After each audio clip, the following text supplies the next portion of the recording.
Dostlar salam, hər vaxtınız xeyir olsun. Dəyərli basketbol həvəskarları, Azərbaycan basketbolunun izləyiciləri, həvəskarları bir daha hər birinizi salamlayırıq. 3 xallıq podkast qayıdır. Azərbaycan Basketbol Federasiyasının YouTube səhifəsində 1-2 il təxminən öncəyə gedə bilərik də. Bu layihəni izləyirdiniz sevə-sevə və biraz gec oldu bilirəm, amma yenə də bacardıq, qayıtdıq. Federasiyanın, Azərbaycan Basketbol Federasiyasının dəstəyi ilə yenidən bu layihəni ərsəyə gətirdik və əsas hissədə gətirdik özü də. Mövsümün son bir ayında, belə deyə, vacib qırğın hissəsində biz Azərbaycan basketbolunda olan hadisələrdən danışacağıq. Təbii ki, mənimlə bu layihə ərzində, bu bir ay ərzində təxminən dəyərli həmkarım Azərbaycan Basketbol Federasiyasının mətbuat katibi Sənan Əliyev olacaq. Sənan, xoş gördük səni də. Xoş gördük. Bu layihədə qaytardıq deyə deyirəm, qaytardıq. Çox sevindirici aldı. Sənin də təşəbbüsün böyükdür. Bu layihənin hazırlanmasında, yəni qeyd etdiyin kimi bir mövsüm əvvəl biz etmək istədik, amma müəyyən səbəblərə görə alınmadı, amma ondan öncəki mövsüm çox belə deyək, səs-küylü proqramlarımız, serial kimi izlənilirdi hər seriyası. Bəli, hər dəfə bir fərqli qonaq. Yenə uğurlar və mən federasiya yenə deyirəm, gördüyü bu işlər ümumi plana biz böyük rəsmə biz baxsaq, yenə də təşəkkürümü bildirirəm ki, sənin bu layihəni dəyərləndirdi. Həm öz çalışdığım qurumdur, mən də çalışdığım qurum olmasına baxmayaraq yenə bir daha təşəkkür bildirirəm. Təbii ki, mən də bildirəcəm. Azərbaycan Basketbol Federasiyasının rəhbərliyinə, təbii ki, bizimlə birbaşa ünsiyyətdə olan bu layihəni dəstəkləyən marketinq komandasına, sənə də birinci səndən çıxmışıq bu yola. Daha sonra Famil bəyə, marketinq departamentinin rəhbəri və təbii ki, üst səviyyə rəhbərlikləri hər birinə, çünki onlar razılıq verir və bilirsiniz necədir? Mən tək buna yox, mən bilirəm ki, sən də hərdən söhbətimiz olur. Boşluq olanda yoxdur da verilişində. Ölkədə basketbol verilişi yoxdur. Verilişi yoxdur. Bir ara müxtəlif İdman TV-də, digər kanallarda olur ara-sıra, amma faktiki olaraq bir boşluq idi və bu narahat eləyir şəxsən məni də. Biz istəyirdik başlayaq elə səninlə və nəhayət ki alındı, dəstəklədilər və çox qızğın vaxt. Bizim də işimiz çoxdur, sənin də işin çoxdur təbii ki, ona görə elə vaxta gəlib təsadüf elədi ki, çox sürətlə gedir. Çox sürətlə vaxtlar gedir, turnirlər çoxdur. Hərəmiz mən özüm də Abşeron Lions basketbol klubunda mətbuat katibiyəm. Amma onu da vurğulayım. Bütün mövzuları keçməzdən əvvəl ki, burada tam neytrallıq olacaq. Yəni məni tanıyanlar tanıyır, Sənan da tanıyanlar tanıyır. Əsas məqsədimiz budur. Biz bir-birimizi də yaxşı tanıyırıq. Ona görə mənim klubdakı mətbuat üzrə belə deyək də mütəxəssis məsləhətçiyəm o klubda. O tamam ayrı, onu qoyuruq kənara. Burada nə danışılacaqsa tam reallıq, tam şəffaflıq üzərinə olacaq, haqqı deyəcəyik və Sənanla elə sən başlayaq mövzulara. Bizdən çoxdur gözləyənlər. Müntəzəm mövsümü dəyərləndirəcəyik, müntəzəm mövsümü. Bugünkü mövzumuz, əsas mövzumuz ilk buraxılış. Azərbaycan Basketbol Liqasında regular sezon, müntəzəm mövsüm nə ilə yadda qaldı olacaq? Plenlər başlayıb, düzdür, onlara da müəyyən toxunacaq. Bizim efir yayımlananda artıq bir neçə plenlərin ilk qarşılaşmaları bitmiş olacaq. Amma hələ ki gündəm biz müntəzəm çempionat etmək istəyirik. Müntəzəm çempionat etmək istəyirik. Çünki qarşıda bizim hələ bir neçə buraxılışımız olacaq. Orada artıq dəyərləndirəcəyik play-off oyunlarını. Mövzu axtarırdıq Sənanla ki, Sənan nədən danışa bilərik ilk buraxılışda? Göydən düşdü elə bizim qucağımıza. Fraser Gravett. Mövsümün MVP-si. Federasiya kimi seçib? Son söz-söhbətlər nədir? Söz-söhbətlər təbii ki, bu yaxşıdır. Mən həmişə sevinirəm ki, basketbolda rəqabət olsun. Sağlam rəqabət olsun, çirkin yox. Arxada danışılan rəqabət yox.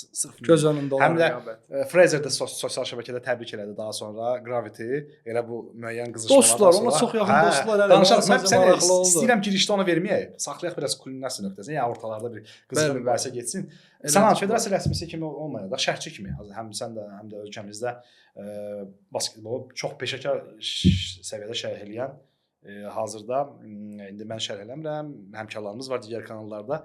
Amma sən mənə görə... Mənim işim budur. Sadəcə onlar, mən yenə deyirəm futbol, digər idman növləri, amma mən...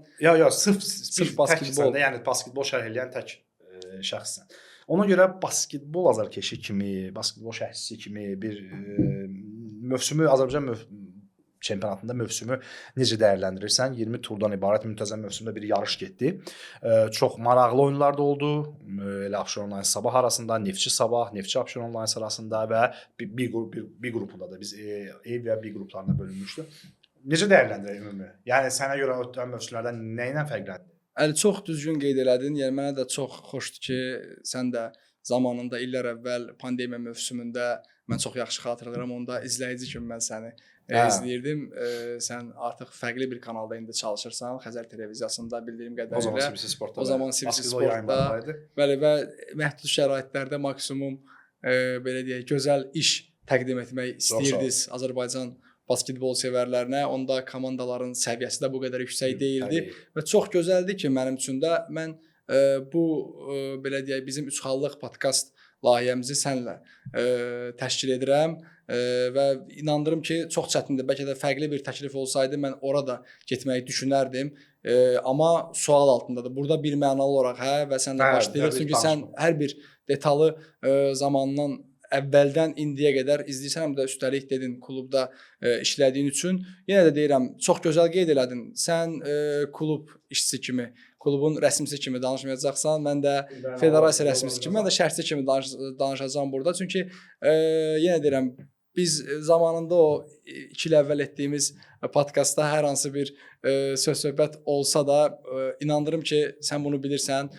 Bizim basketbolçularımız da bilsin ki, sadəcə bu rəqabəti artırmaq üçün idi. Bu bir qədər ortalığı belə deyək, qarışdırmaq üçün idi ki, çünki rəqabət yaransın, basketbolçular daha da prinsipial bu oyunu sevsinlər, oynasınlar, rəqabət artsın və inanıram ki, rəqabət onsuz da artacaq. Artıq sən də yaxından izləyirsən, aşağı yaş qruplarında necə güclü işlər gedir Azərbaycan basketbolunda və yenə də deyirəm, məmnunam bu layihəni yenidən başladıq. Qısa müddət olsa da, amma maksimum dərəcədə biz həm mövsümü dəyərləndirməyə çalışacağıq, həm play-in oyunlarını və qarşıda dünya basketbolunun, Avropa basketbolunun, ümumiyyətlə istənilən ölkənin basketbol yarışlarında zirvə nöqtə play-off sayılır və play-off oyunlarının biz müzakirəsini burada aparacağıq. Bəlkə bir qonaq da indi sən təbii ki, ola bilər. Ortaq fikrimizdə bir qonaq da, mütəxəssis də burada dəvət olunacaq. Amma əsas olaraq biz söhbət aparacağıq Azərbaycan sırf basketbolu haqqında. Mən mövsümü necə dəyərləndirərəm?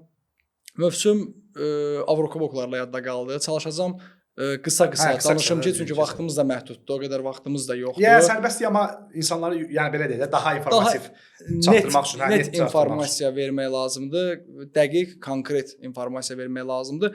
Avrokuboklar yadda qalan oldu. 3 komandamız Sabah, Abşeron, Neftçi bizi Avropa səhnəsində təmsil etdilər. Hər üçü mən düşünürəm ki, çox yaxşı basketbol ortaya qoydular. Təcrübə qazanmaq lazımdır belə yerlərdə. Kimsə deyə bilər ki, qrupdan digər mərhələyə adlayan komandamız olmadı, amma bu heç də asan deyil.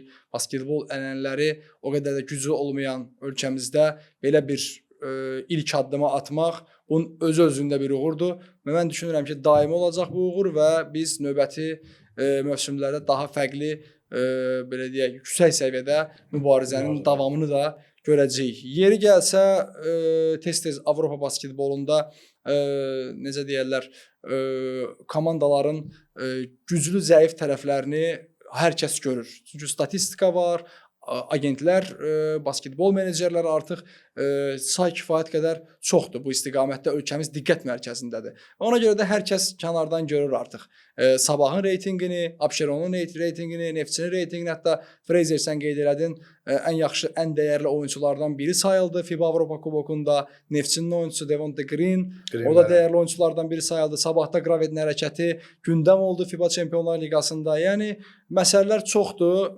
Avropanı qoyaq bir tərəfə, yerli çempionat, müntəzəm mövsüm yekunlaşdı. A və B qruplarında olan son mövsüm, artıq növbəti ildən 8 güclü komanda və tamam fərqli bir liqa və birinci divizyon, birinci liqa. Belə çox deyək, vacib məqamda. Bəli, bu da olacaq və daha çox basketbolçuya şans yaranacaq ki, həmin birinci divizyonda iştirak etsin. Bəlkə də orada 3 əcnəbi, 3 yerli, düzəldirəm, 2 əcnəbi. Amma əsas, yenə bizim hədəfimiz, diqqətimiz əsas liqamızda olacaq. Və müntəzəm çempionatda Sabah A qrupunda çempion oldu. B qrupunda Ordunun biz dominantlıq etdiyi bir mövsüm izlədik və kifayət qədər təcrübəli oyunçulardan komandanı qurdu Polad Həsənov. Onun da ilk işi idi. Poladla xüsusi vurğulayacaq. Baş məşqçi kimi danışacağıq o vaxtda da. Yenə də elə söz düşmüşkən, məqam düşmüşkən təbrik edirəm və uğurlar arzulayıram. Baş məşqçi olmaq heç də asan iş deyil. Polad mənə görə danışıqda qoy rahat danışaq, problem yoxdur. Yəni bir ütülü danışmayaq. Polad mənə elə gəlir ki, inisiativ aldı. İnisiativ aldı, heç risk aldı heç gənc yaşında. Həm də Gənc deyəndə Avropada var ya bu yaş. Sadəcə Azərbaycan basketbolu üçün bir qədər sonradan dirçələn basketbolumuz üçün Polad kimi məşqçi gənc sayılır da, yəni. Bəli, təbii. Yaş etibarilə, təcrübə etibarilə.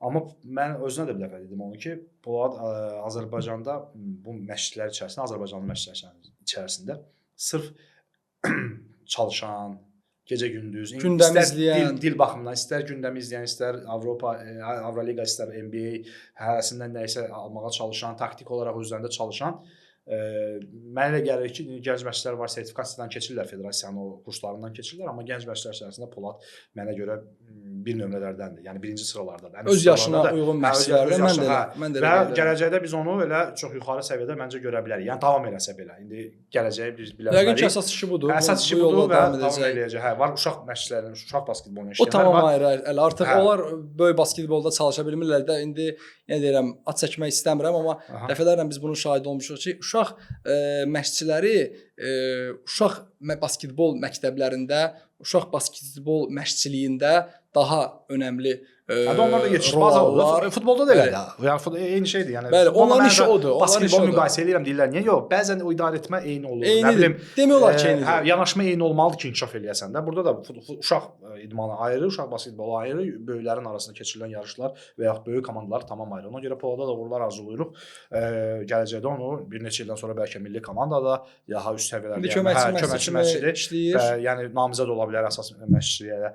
Uğurlar Polad, yəni belə deyək, haqqını vermək lazımdır bəzi adamların ki, qoy həvəslə, yəni bu işi təbii ki, davam eləsinlər. Dəstək olmalıyıq. Biz yerli oyunçularımıza və məşqçilərə, bizə yəni belə deyək, Azərbaycana qalan baza olaraq onlar olacaq. Biz ona görə dəstək olmalıyıq. Amma fikrimi tamamlayım. Amma deyəcəm ki, yenə də deyim, tənqid nəsə olanda, tənqid nə mənada? Yəni ki, bu xoşumuza gəlmədi. Bunu qəbul etmək lazımdır. Mən özümə də, sən özünə də zəng eləməyik ki, sən niyə bunu dedin? İndi mənə çox zəng gəlmir, başa sənə gəlir adətən. Çox oldu.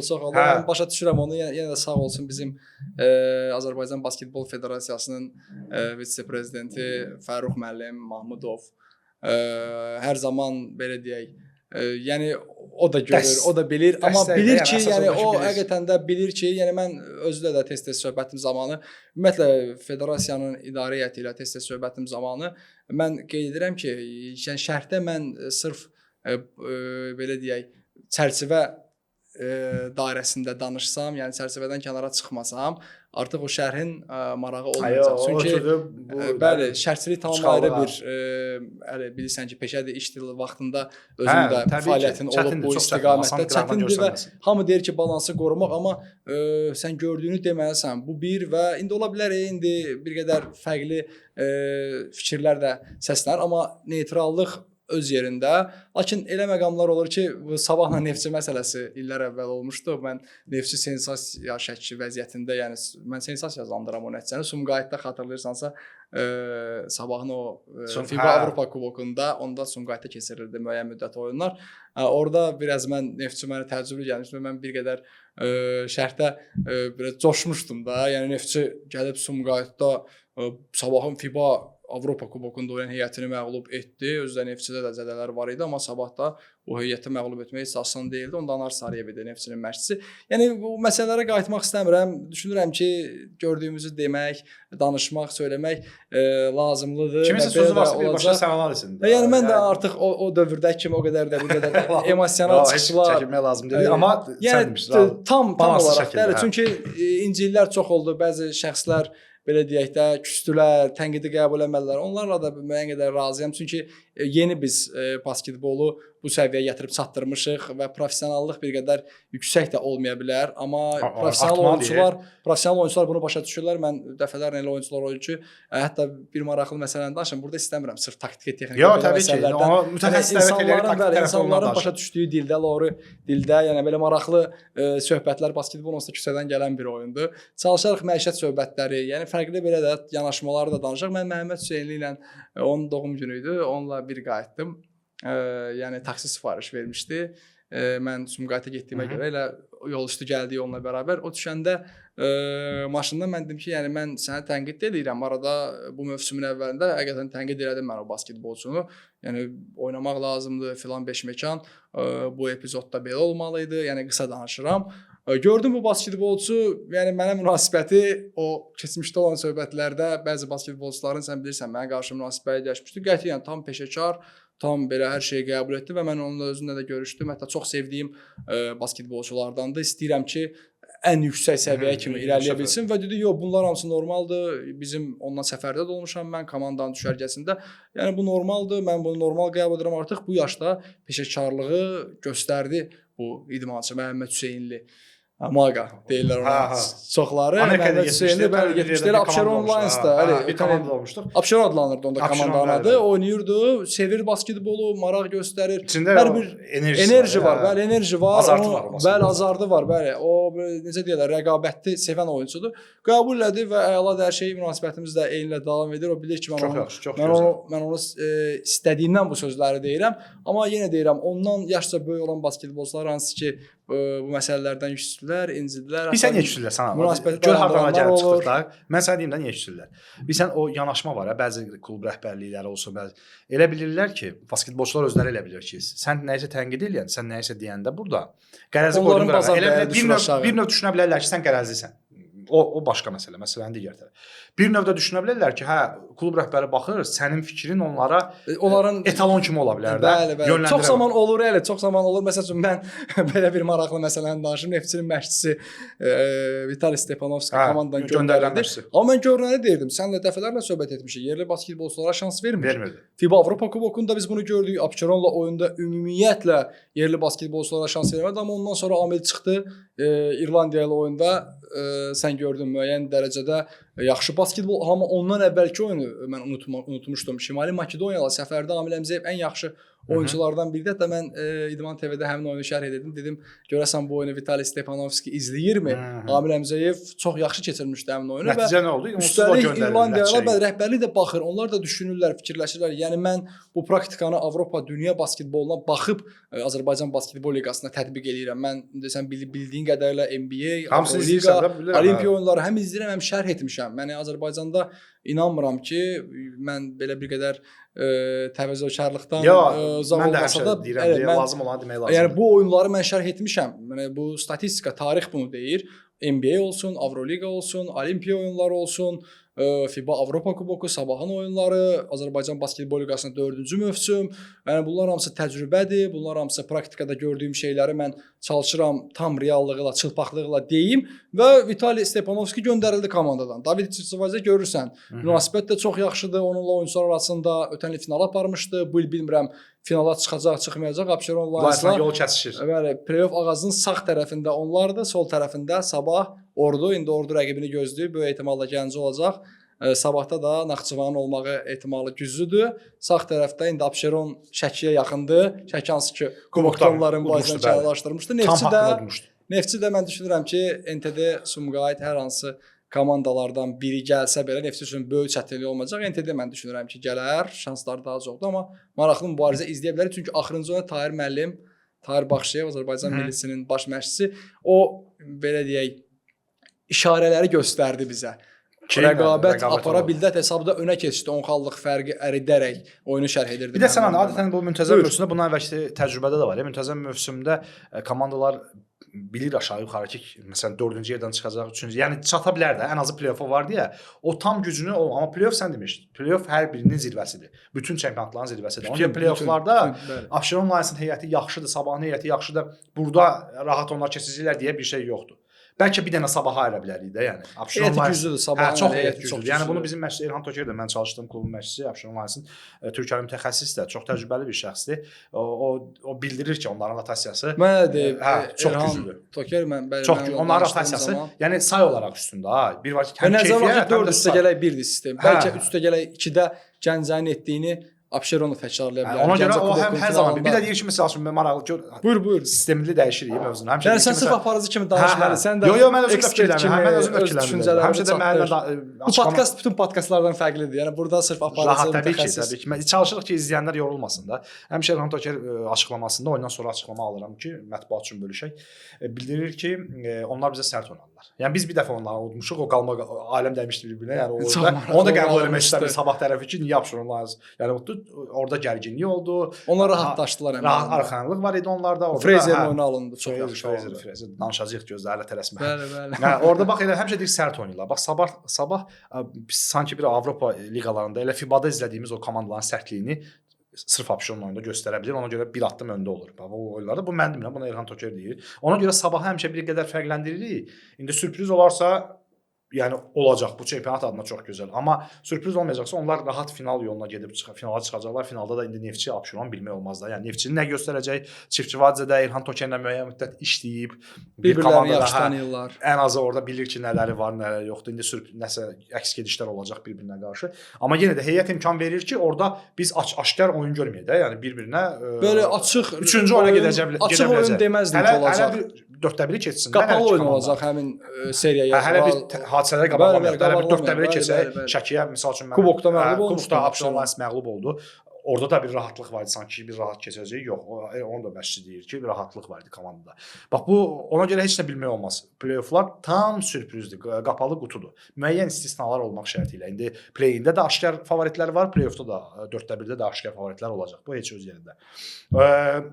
Danışdıq indi bir neçə sənin qeydlərindən də var idi. Mən indi müntəzəm mövsümü bir sözlə yadda qalan oldu. Müntəzəm mövsümün əvvəli Azərbaycan çempionatına qoyaq komandalarımızın Avrokubok çıxışları oldu. Əla. Birdən-birə 3 komanda mübarizə apardı. Növbəti ildə də ən azı bu sayı qalmalıdır yerində mən bildiyimə görə. Artada bilər. Burada bir sürpriz Gəncə əlavə olar bu 3 komandanın. Mən sürpriz dedim, sən Gəncə dedin. Ola bilər ki, yəni tam real dəqiq deyil, amma ola bilər ki, Gəncə Kubokun qalibi kimi orada vəsait artıq vəsait və rəhbərliyin qərarıdır. Burada sponsorlara da çağırış etməyə, yəni fürsətimiz var da. İdman funksionerləri, Azərbaycan Basketbol Federasiyası prezidenti Emin Əmrullayev, daha vitse-prezidentlər, baş katibi, hər kəs də, yəni bir sözlə onlar daimi açıqlamalarında da bildirirlər ki, yəni bu görülən işlər cəlb eləmək üçündür. Bütün bu işlər marketinq komandası, mətbuat fərqi yoxdur da. Yəni bütün bu görülən işlər məncə sistemli gedir. Müəyyən əmmalar var. Kənardan baxan, az maraqlanan jurnalist həmkarlarımız olsun, digər şəxslər olsun.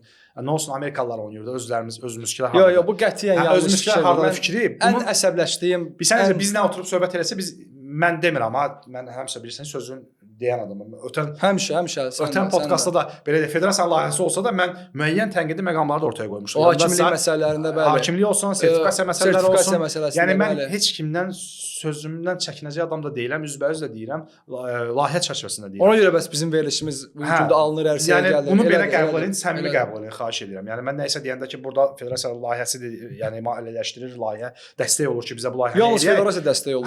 Biz tapa bilmədik, yəni səndən biz dəfələrlə müraciət elədik.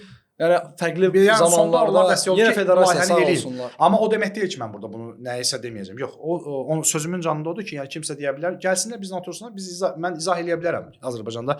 Mən 2003-cü əvvəllərindən Olimpiskada basketbol çempionatına gedəndən uşaq yaşımdan gedib baxıram. O dövrdə nə qədər azarkeş sayı var idi, maraq var idi deyirlər. Yox, daha sonraki dövr CBC sportda işlədiyi zamanlar. Hələ ora qədər böyük məsafə var ya. Hələ ora qədər daha sonra yeniyetməli dövründə o qədər də peşəkar sayılmır. Özümün bir qədər oynadığı dövr var idi, bilmirdilər, bir il bu zalda, bir il o zalda, daha sonra həmişə bunu vurğulayıram maraq çünki Azərbaycan Neft indi Dövlət Neft Sənaye Universiteti gedir. Həmin o vaxt Neft Akademiyası gedirdi də belə deyir. Adlar dəyişir müxtəlif illərdə. Amma AZ kimi deyir də, amma AZ kimi deyir. Yadda qalıb. O idman zalında keçirilirdi. Mən həmişə gülərək deyirəm ki, müəyyən quş girir oyun vaxtı fırlanır çıxırdı. Bunu o vaxt da demişdim. Yəni belə çətinliklərlə olub, boykot etdikləri illər olub federasiyanı o vaxtki dövrdə basketbolçularımız 2010-ların sonunda 18, 19, 17 bu illərə yaxında, yəni dəyişilməyə yaxın. Sonradan başladı bir il artıq pandemiya mane oldu və sonradan artıq dəyişildi. Bir qan dəyişikliyi oldu. Və ondan sonra axsama olmayıb da, yəni gedir. İnkişaf eləyir, gedir. Bunu biz yalandan nə deyək ki, burada göz görür də, hər kəs görür. Kənardan olan jurnalist də görür, azarkeş də görür. Xoş, mən nəyə xoş deyirəm? Bax, son vaxtlar əks yazanlar olur. Təbii ki, hər kəsin öz fikri var, hörmət edirik. Amma kommentlərdə yazırlar ki, niyə mən o gün CBC Sportda baxırdım, niyə mən o gün İdman TV-də baxırdım, misal üçün. Yəni, çox gözəl qeyd edin, çox xahiş edirəm səndən də bu sözü, bu cümləni yeri gəlmişkən işlədim. İnan ki, mənə hər kəs basketbola da baxır, hər kəs mənim şərhlərimə də baxır, sənin çəkdiyin o birinci Üçxallıq podkastın ilk mərhələsi ona da baxır. Ümumiyyətlə kim deyir ki, biz baxmırıq və yaxud da maraqlanmırıq, rəyləri oxumuruq, necə deyim, mən öz gördüyümü deyirəm. sayta daxil olmuruq, izləmirik, amma inanırım ki, baxır əli. Çox adam basketbolun indi mən hələ içində olan şəxslərdən deyirəm. Amma kimsə deyə bilər ki, mən məsələn mən kənardan danışmıram, baxmıram. Hətta mən yox, mən birinci içəridən danışıram. İçəridə inandırım ki, siz hər kəs hər şeylə maraqlanır, basketbolçular, məşqçilər. Hətta elə sözlər var ki, mənim özümün fikrindən unudulub. Onu mənə kiminsə tanışı, dostu deyir ki, məşqçi o gün söhbət oldu, belə bir şey dedi ki, Sənan şərtdə məsələn bunu deyib. Amma deyirlər ki, çox adam deyir ki, yadında da o podkastda biz səssiz baxırıq, nə bilim. Eldar demişdi, Eldarla mən yenə deyirəm, münasibətim düzəlib, Eldarın xətrini çox istəyirəm. Ender Polatxanlı bizim dəyərli oyunçularımızdandır. Zədəsi var, şərhlərdə də bunu dedim. Yəqin ki, özü də izləyib, valideynləri də izləyir. Mən qeyd etdim ki, psixoloji vəziyyətini çalışsın, düzəltsin. O zədədən qayıtdıqdan sonra o həmlələri etmək əvvəl kimi heç də asan olmur. Mən ilk öncə Ender Polatxanlıya onu arzulayıram ki, o psixoloji vəziyyətini tam olaraq düzəltsin və artıq ondan sonra oyun praktikası, oyun ritmi yavaş-yavaş öz yerinə düşəcək. Çünki Ender Azərbaycan milli komandasına da lazımlı bir oyunçudur. İndi kənara gəlsə, kənara da bəzi bizim həmkarlarımız var ki, daha çox sən təmasda olursan onlarla. Yəni basketbol zalına gəlməyənlər olur, basketbolla maraqlanmayan olur, amma basketbola tənqid edənlər də necə deyim, çox olur. Hansı məsələdə tənqid? Tənqid təbii ki, açıqdır. Hər bir kəs qəbul eləməlidir onu. Hər bir kəs mənim özümdə tənqid eləsinlər, mən razıyam. Hətta dünən canlı şərhdə bir nəfər şəxs yazdı ki, mən dedim fikirləri yaza bilərsiniz. Tənqidli bir fikir yazdı mənim haqqımda. Mən səsləndirdim onu. Mən açığam tənqidlər. Tənqid olmasa belə klassik bir söz var, inkişaf olmaz. Şablon bir sözdür. Çox da xoşlamıram mən bu sözü işlətməyi. Amma tənqid olmalıdır, mən qəbul edirəm. Amma o həmin dediyim hansı məsələni deyirəm. Tənqid olsun, mən tam razıyam bununla. Media nümayəndələri, hər kəs tənqid edə bilər, öz fikrini söyləyə bilər, rəy bölməsinə əlavə edə bilər. Amma o Amerikalıların məsələsi ilə mən heç razı deyiləm. Amerikalılar oynayır, 4 üstə gələk, 1 filan 5 mekan. Yəni bu ilkin addım olaraq biz bunu eləməliyik ki, bir qədər temp, sürət artsın. O cavan yerli oyunçular rəqabətə uyğunlaşa bilsinlər, görsünlər ki, peşəkar klub abu-havası necədir. Ondan sonra kim deyir ki, reqlamentdə dəyişiklik olmayacaq, elə ömür boyu, yəni basketbolda 3-2 idi, 4-1-ə çevirdilər. 4-1 olacaq. Yox, bu yanlış fikirdir.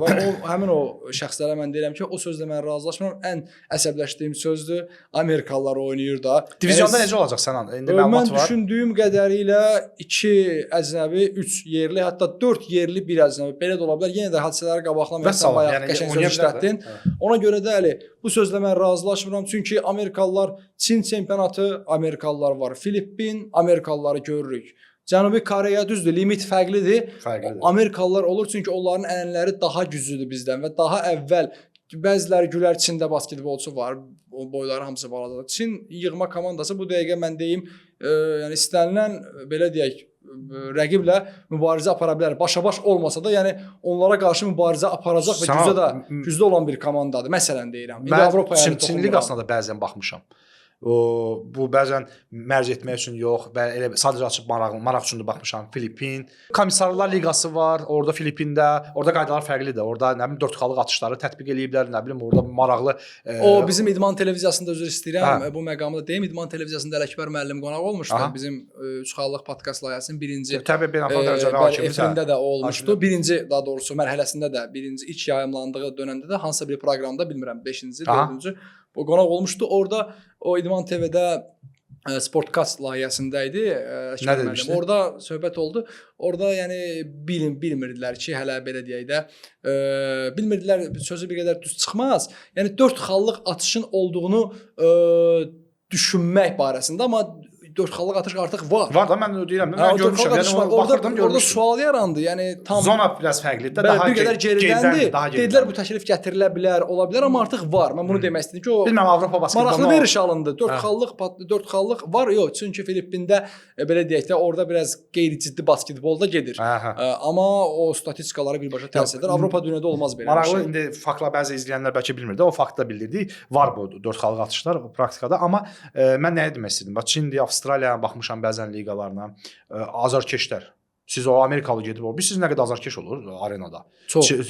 Yəni bəzən dolu, bəzən o azarkeş qrupları, qadınlı, kişili fərq etmir. Yəni gəlib izləyirlər, qruplar olur. Elə o ölkələrdə dindir basketbol. Mən sənə deyim, 2 dənə ölkə çəkdin. Yəni Çin və Filippində basketbol ən çox sevilən idman növüdür. Yəni Avropanı saymıram, təbii ki, Amerikanı, Avropanı saymıram. Ötən dəfə bir nəfər yazmışdı ki, Sənan, nə danışsa, heç Amerikada da basketbol 1-ci dərəcəli deyil, 3-cü, 4-cü dərəcəli. Amerikada düzdür. Amerikada beyzbol və Amerika futbolu, NFL inanılmaz sevilir. Yüksək səviyyədə reytinqlər toplayır. Amma bu NBA-dan üstündür. Yox, NBA onlarda basketbol Amerikanın milli oyunudur.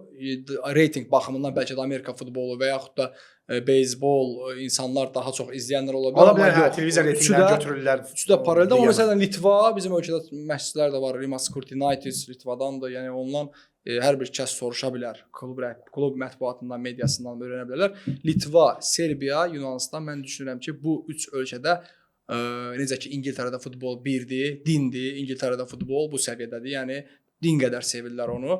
Litva, Serbiya, Yunanistan bu 100% Türkiyədə daxillərdir. Çünki Türkiyədə futbol bir nömrəlidir. Yox, futbol çox futbol heç bölgələrdə. Bu ölkələrdə futbol yox, məhz basketbol bir nömrəlidir. Hansı ki Asiyada da biz Çinlə Filippində basketbolun nömrə 1 olduğunu deyə bilərik və Azərbaycanda da indi federasiyanın əsas məqsədi, mən düşünürəm ki, indi belədir. Komanda idman növlərində ən güclü İdman növü basketboldur Azərbaycanda. Futbol 1, futbolu saymıram təbii ki. Futbol bütün dünyada nömrə 1-dir. Çünki asandır, qaydaları hamıya bəllidir.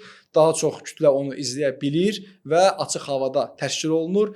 Üstəlik də ki, azarkeşlərin daha çox belə deyək, arenaları basketbolda maksimum 20.000, 21.000 azarkeş. İndi Amerikada çıxıram, fərqli oyunlar olub zamanında açıq havada Amerika futbolu stadionlarında keçirilib, amma futbolda açıq meydan olduğuna görə, stadion olduğuna görə, amma basketbol indi Azərbaycanda məncə ikinci komanda idman növüdür və uğurlarına görə də hətta komanda idman növlərində ilk dəfə Olimpiya oyunlarında Azərbaycan basketbolu təmsil olunur. Orada tən dəfə gimnastika ilə. Yox, müasir etmir, yəni olunub bu artıq statistik olaraq gimnastika. Əli aksiomadır bu, yəni sübuta ehtiyacı olmayan top idman növlərində aksiom adlanırsa, aksiom Azərbaycan idmanında 2028-də də hazırlaşırlar. Daha sonra bu yaxınlarda turnirdə iştirak edirlər. Düşmə şansları var səncə? İndi mən sənə sual verirəm. Çox maraqlıdır amma. Onu gələn ildən də bax yaş məsələsi var oyunçularımızın, yel istər skeleti tapıblar. Yox, komanda skeleti tapıb. Aleksandra Molenauer, Fraser, Arika Carter. Molenar məncə həmin ilə Tiffany Hayes'də olsa əla olar. Dəhşət olar. Molenar həmin ilə lap pikində olacaq məncə. Təcrübə, yaş gəlir üstünə, yaşın üstünə məncə təcrübə olaraq. Hələ cavan da olsa yaxınlaşmayıb. Yox, məncə də 30 olmaz. Yəni o 28-ə yaxın 98 təvəllüddür, 97. Yəni 28-ə yaxın yenə də yəni karyerasının ən pikini yaşayacaq məncə. Yəni bu illər Olimpiyada gördü, Dünya Kuboku gördü, nə bilim, çox yaxınlarda ən yaşlı Dinadır. Ən yaşlı Dinadır. Dinadır qədər mən. Çempionlar Kuboku. Çempionlar Kubokunu gördülər. Yəni təcrübə çoxdur. Kimlərlə oynadılar bir kortda. Ona görə məncə şans var və mənə elə gəlir ki, federasiyanın da hədəfi o. Gələn məhz təsnifat, digər yarışlar köklənəcək sırf 3 ölçək ki, Olimpiyadada biz növbəti dəfə olaq. Yəni Amerikanı udmuşuq. Biz Amerikanı 2 dəfə udmuşuq da. Bir deyəsən son turnirdə basketbol yaradıcılarının son turnirdə oturub da Olimpiyada udmuşduq. Şok idi ki, necə oldu biz onları uduruq. Bravo. Bax belə. Halal onlara da uğurlar arzulayırıq. Onlar üçün də danışacağıq təbii ki və qayıdaq indi. Bax bütün ümumi danışdıq, keçid verə. Qayıdırıq indi əsas məsələyə, verilişimizin qaymaq yerinə. Hassan Gravit, James Fraser, 2 Amerikalı Gravit seçildi. Federasiya, mən bilirəm ki, seçimlərdə sən birbaşa da mövsüm ərzində bütün turun beşliklərində amma sənə ünvanlamıram da. Yəni sən niyə sən seçmisən? Yox, ortaq qərar olaraq federasiya rəhbərliyi. Federasiyada belə bir qərar, federasiya verdi MVP. Abşeron Lions'ın əsas basketbolçusu çox qaldı kənarda və statistika baxımından Success of Index-də, müvəffəqiyyət indeksində birinci. Faydalı iş həmsal belə deyək. Birinci statistikada. Daha sonra indi A-B qruplarında orada birgədir statistika. İndi mən ayırıram da. A qrupunda elə ona qalsa Sumqayıtın 4 neçə xalq toplamışdı. Cleargot, bəli. Cleargot, bəli. Fraser 398 xalla və 397 dirə gəlir. DeAndre Jackson, Abşeron digər oyunçusu. 2 basketbolçu ilk pillələrdə idi. Daha sonra assistlərdə statistika reboundla falan demirəm çünki o rebound basketbolçusu deyil, təbii ki, oyun qurucusudur, amma yenə də o da var idi onun statistikasında. Gravit ondan aşağı idi statistikalarda, fərq var idi müəyyən mənada. Amma sabahın basketbolçusu seçildi. Burada açar rol təbii ki, Sabahın basketbolçusunun, Sabahın müntəzəm mövsümün qalibi olması idi. Amma səncə seçimlər necə aparılmalı idi və siz hansı kriteriyadan yanaşdınız? Bax, federasiya olaraq. Əli, burada indi müasir yenə dünya və Avropa basketboluna qayıtmaq istəyirəm. Bildiyiniz kimi dünya basketbol tarixində yeganə məğlub olmuş komandanın oyunçusuna MVP verilib. Los Angeles Lakers'in üzvü, hansı ki NBA-də indi onu bəlkə də vizual olaraq üzünü xatırlamayan şəxs ola bilər. NBA-in loqosuna baxın, həmin loqoda olan silüet o Jerry West'in böyük uğurudur, hansı ki NBA-in loqosunda yer almaq və o yeganə məğlub olmuş komandanın üzvü kimi MVP-yə layiq görülən ilk və tək basketbolçudur. Bildiyim qədərlə bu belədir. Ondan sonra NBA-də dəqiq olmayıb, bilmirəm indi hansısa yerli çempionatlarda olub, olmayıb, amma dəqiq bu məsələ belədir və indi burada MVP-də indiki dönəmdə nəyə baxılır? NBA-də 65 oyun tamamlamalısan, məsələlər fərqlidir. O təbii onu qatmayaq da. Onu qatmaq istəmirəm. Əsas məsələ, əsas kriteriya komandanın öz aralarında keçirdiyi oyunlar, bunu mən belə görürəm, mən belə düşünürəm və komandanın turnir cədvəlində tutduğu mövqe. Bax, bir bənzətmə aparacağam, ondan sonra A qrupuna keçəcəm, B qrupundan bənzətməni aparıram. MVP kim seçildi B qrupunda? Ordu klubunun basketbolçusu Jermaine Head. Jermaine Head statistika baxımından Clergottdan aşağıdadır. Clergott 4 nömrəli oyunçudur, Sumqayıtın oyun qurucusu, amma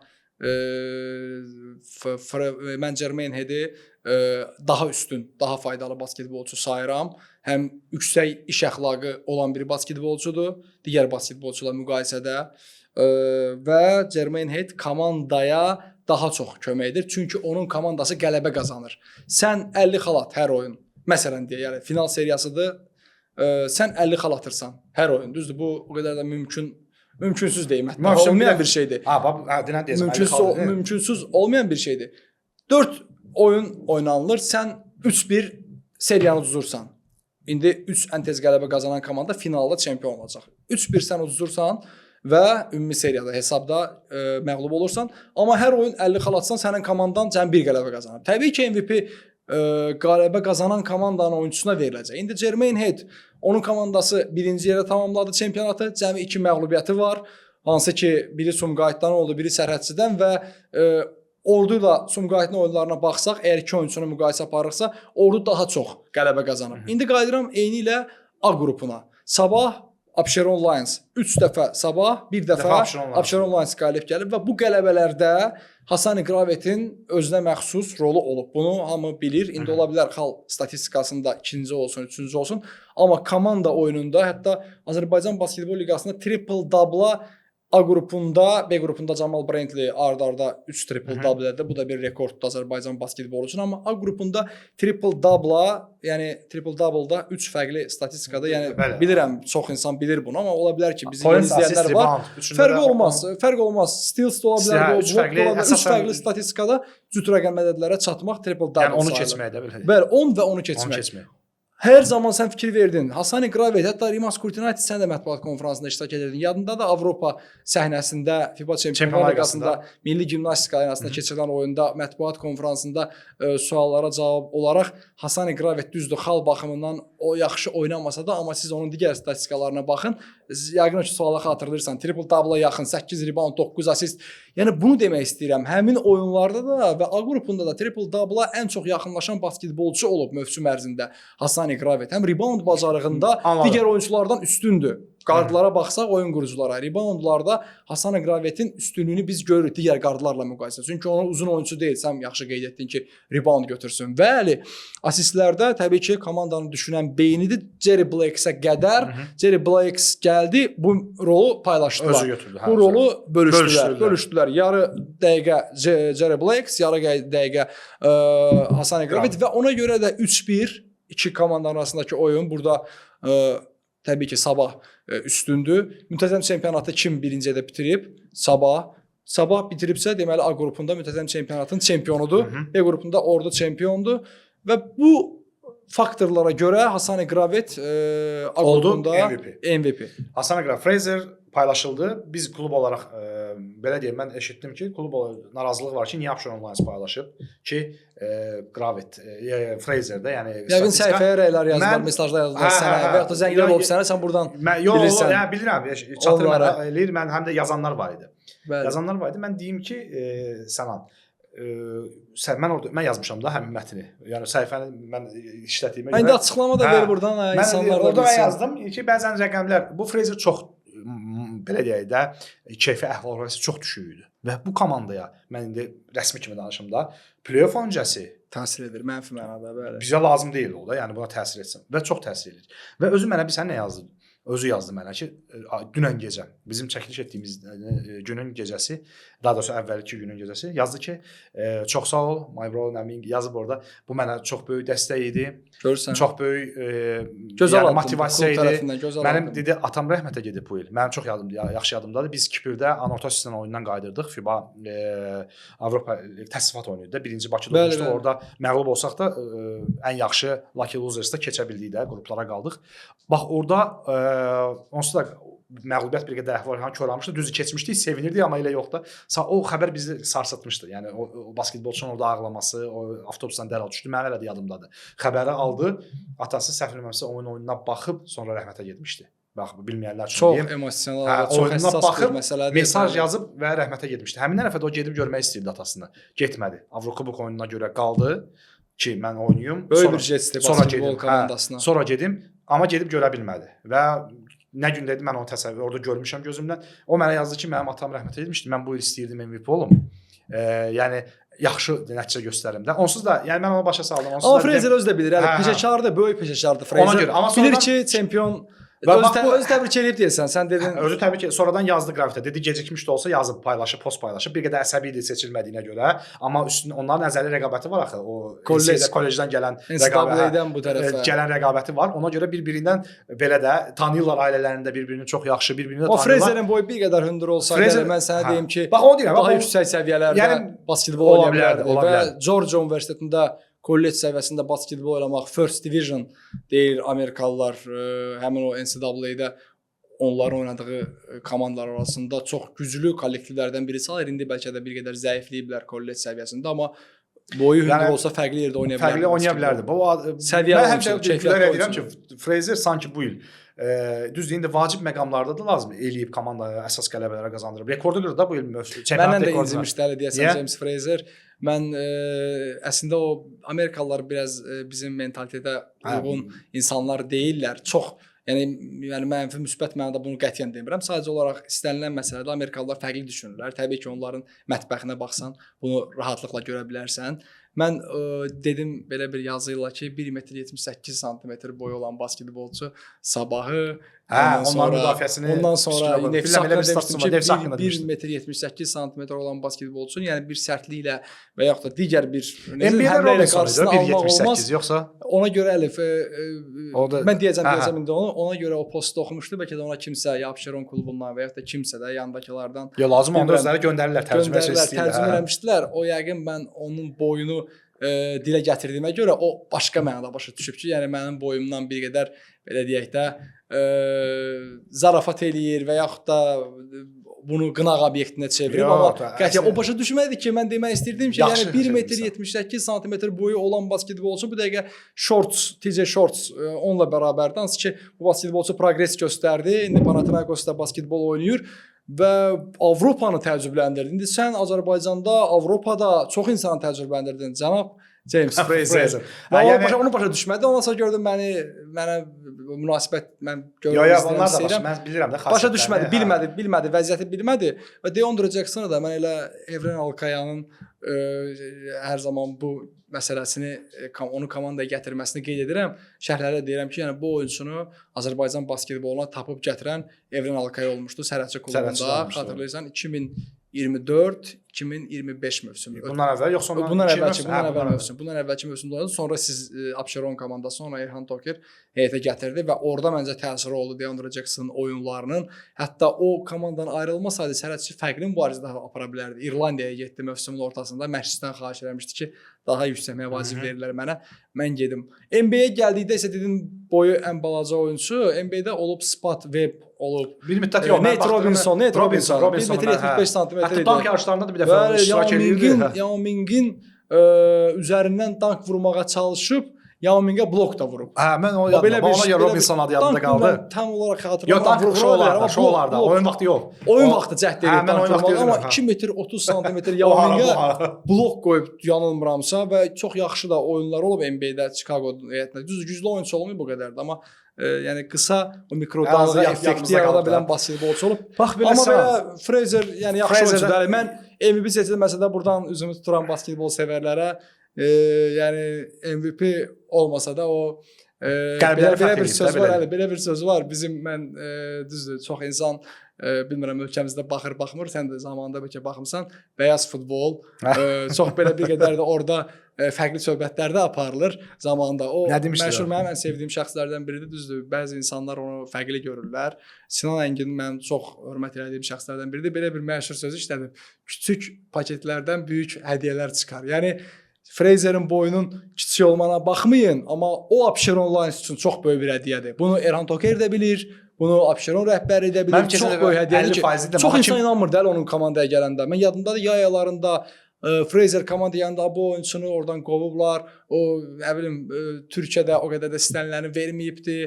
Bilinmir nə olacaq burada. Oradan bura gəlirsə deməli nəsə problemi var. Filan beşməkan bu söhbətləri mövsüm rekordunu qırdı, mövsüm ərzində bir oyunda da kubok yox çempionatda. Çempionatda kim qırdı?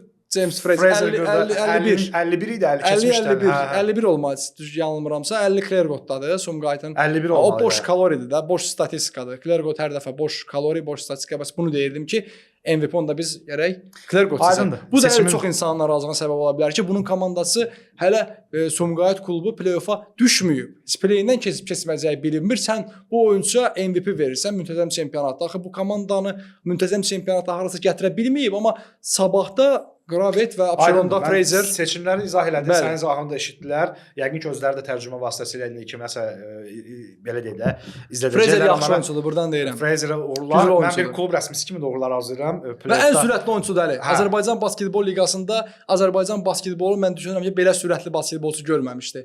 İndiyə qədər var. Sənin fikrində var. Beyin düşünür, həm də sürətlidir. Həm beyin düşünür, həm hərəkətləri var. Sən düşünürsən, boy bəstə boy ola bilər, ona görə sürətli. Çox insan deyə bilər ki, var sənin fikrində. Görmüşəm bu illərə. Yox, əvvəlləri lap yadımda deyə bilmərəm. Xatırlayırsan da elə o illəri Rubalko. Hə, 2019-da fərqli insanlar var idi çempionatda. Fərqli insanlar, Woodson var idi, Woodson, Charles Eaton var idi. Amma bu oyuncular səviyyə də çox aşağı idilər. Yəni biz illər keçdikcə görürük ki, onlar səviyyəsi çox aşağı. Onda hamıya fərqli gəlir ki, Qaradərli basketbolçu deməli bu udacaq. Budur idi Gəncədə deyəsən. Eaton, Woodson Gəncədə idi. Eaton da Zirvə Astarada idi. Zirvə Astarada bir qədər nostalgistlərə qayıtdıq. Bir də şeylər hansı oyuncular var idi?